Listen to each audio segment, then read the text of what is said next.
Hello, my friends. This is a thought for today to ponder.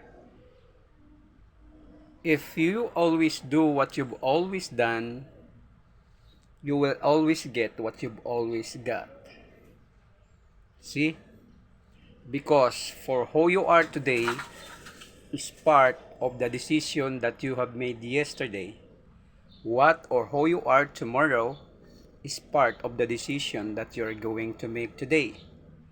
Now, if you always do what you've always done, you will always get what you've always got. So, there should be a change.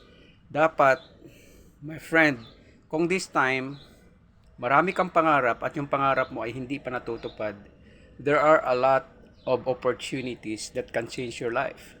Remember, modesty aside, I became a legend in networking because I decided